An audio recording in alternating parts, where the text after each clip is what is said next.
With the next biggest game on Roblox, it's hard to deny you guys an update. As you can see, everything has changed and my ego has inflated. Have you ever seen Robe Builder in a robe? Well, now we're Robe Builder, guys. This is definitely the most expensive robe you've ever seen in your life, and I didn't get it in the clearance section at Walmart. Guys, welcome back to another video. And yes, I'm updating Ego Simulator. And no, it's not the next biggest game on Roblox, but it could be with you guys. I want to improve the gameplay and fix some bugs today. I also thought it would be cool to add in a couple new features before the big update. We've got a lot of ground to cover, so let's just hop right in. Now, before any new gameplay elements, it's super important to make sure our foundation is strong, and that means if there's anything like bugs in the game, those need to be fixed first. What is my hair doing? I look like I just woke up and it's midnight. Now guys, the first bug we have is a pretty big one, and it could maybe get me banned on Roblox. Basically, in Ego Simulator, we have a nuke. Somebody buys it for Robux, and you're supposed to kill the whole server. At least that's what I've advertised. However, it's possible to survive the nuke, which definitely is false advertising. Luckily, the game hasn't gotten too big yet, and I'm able to fix this before it becomes an actual problem. So at the moment, the reason it doesn't kill everybody is because it launches an explosion part, and this explosion part is set to expand the distance of the base plate.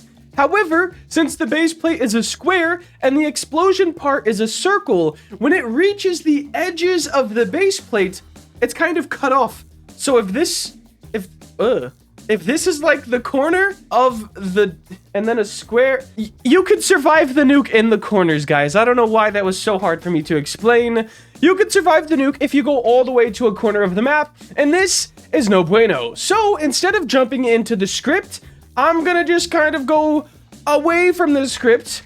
And since this nuke uses the size of the base plate for how big the explosion part is, all I'm gonna do is duplicate our base plate and make this new one max size. So the nuke will fill up the max size of that base plate. And just so I don't confuse the script, I'm gonna rename ours to floor. Then there's still only one base plate in the script. We'll know exactly what I'm referencing. Another problem that happened before I fixed this was if you survived the nuke, your screen kept shaking. So this is sort of a 2-for-1 special.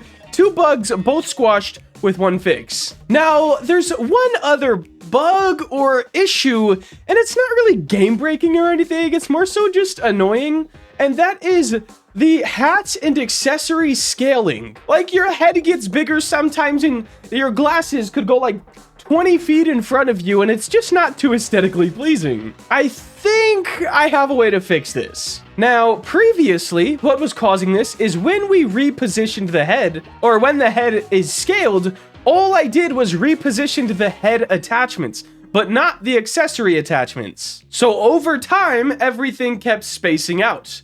What I'm gonna do now is reposition accessory attachments alongside the head attachments, and that should fix that bug. Now that the 2 main bugs are fixed, let's hop into something a lot more crispy, the gameplay. Now, there's not too much to add in this update for gameplay, as I'm just trying to get rid of more of those coming soon signs. And the 2 bottom ones were dev products: double speed and double size. For double speed, all we had to do was change our text label from coming soon and call it double speed so a player knows what they're buying. Then we needed to add in a script on the UI button to prompt the purchase of the developer product. And then we had to add the functionality into our main script. Basically, on product purchase, double player's walk speed. And ×2 size is the same story, guys. Switch it from coming soon to ×2 size, add in your product prompt into the UI, and then boom, add in the main functionality to the main script. Not too much there. We're getting a lot done in this video, so let's take a chill pill just for a second, and I have the best idea ever, guys.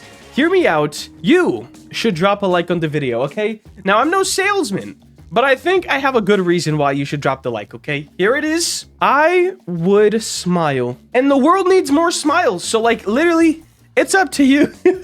And it turns blue, guys. It's a good deal. Drop a like. Let's hop back into some more development. Now that our I call them new gameplay features, but really it's just dev products. It's nothing really too exciting. I just wanted to remove those coming soon signs. Trust me, the next update, game changing. Absolutely massive. But that's not for today. Let's move on from what we called gameplay and move into quality of life. Guys, it is so important for every game to listen to the community. This is the same reason huge games like Call of Duty is dying right now, because they're just not listening. After all, the game's literally nothing if there's no players in it. Here's some things the community has brought up to me and I added in. The first things first, sound effects when you pick up the orbs. Currently, you slide around like, woo, woo, woo. There's no sound effects, guys. You're just sliding around, you pick up an orb, and the number goes up on the UI. It's not that satisfying. So we're gonna hop onto Artlist. I swear I shout out Artlist so much. I wouldn't recommend it. I have to say this, guys. Okay, so I'm subscribed to Artlist, right? It's how I get my background music for videos. It's all this stuff, right? They have sound effects. Cool. The sound effects are horrible for game development. They're like for movie production. It's just, anyways, it works for now, and it's free because I already pay for it. So we're gonna hop to Artlist and find some sort of collection sound effect. Then hop back into Roblox Studio. I'm gonna create a sound and sound service and name it, I don't know, collection, and upload the asset ID that we found on Artlist. Then we're gonna create a remote event for the sound, add a local script in starter player scripts, then reference the sound event and wait for it to be triggered. And in the main script, we're just triggering the sound. So sound effects when picking up orbs is definitely super nice and does help the game a lot.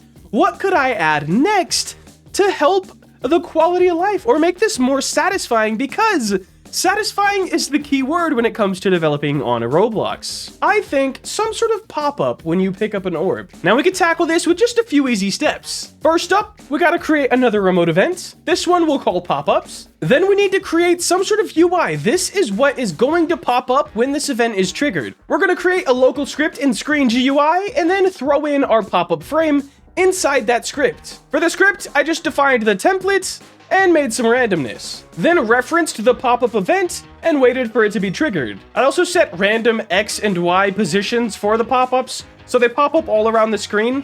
But I did limit this to sort of a box inside the screen, so it's not behind some of the other UIs, or off the screen in general. Now, in the main script, we just have to trigger the event and let it know how much you're actually picking up, because each orb has a different value, and we want that number to pop up the amount you picked up. Guys, in conclusion, I think Row Builder is now Row Builder that can kind of somewhat tell you how to maybe script something, okay?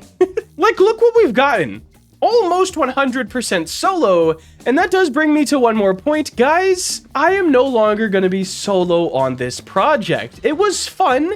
It was fun to be solo, but time is not on my side.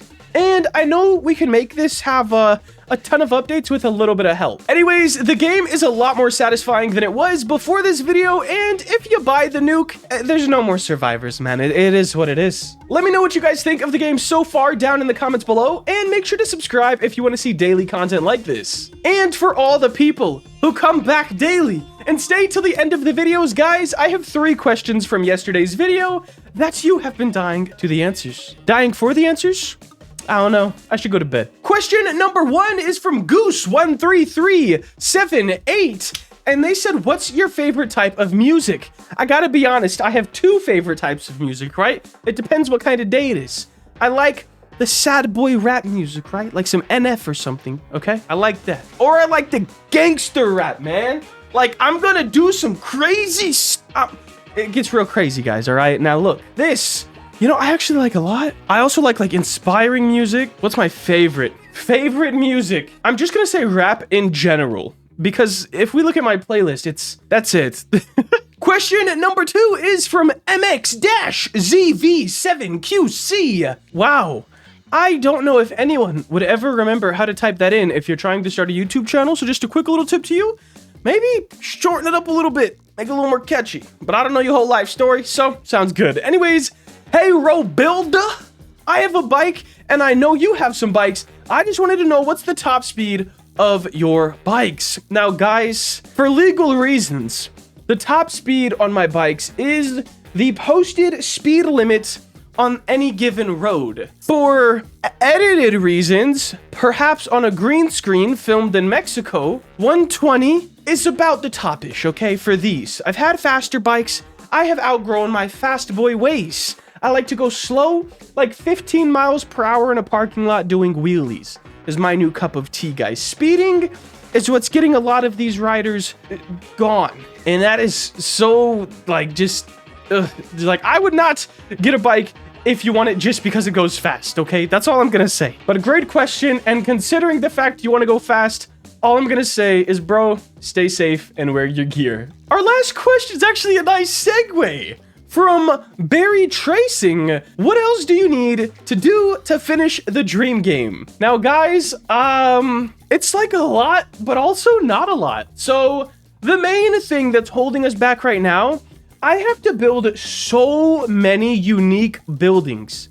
Like, the city is massive, and I have all placeholders. There's a couple buildings built. There's slowly but surely kind of doing them here and there.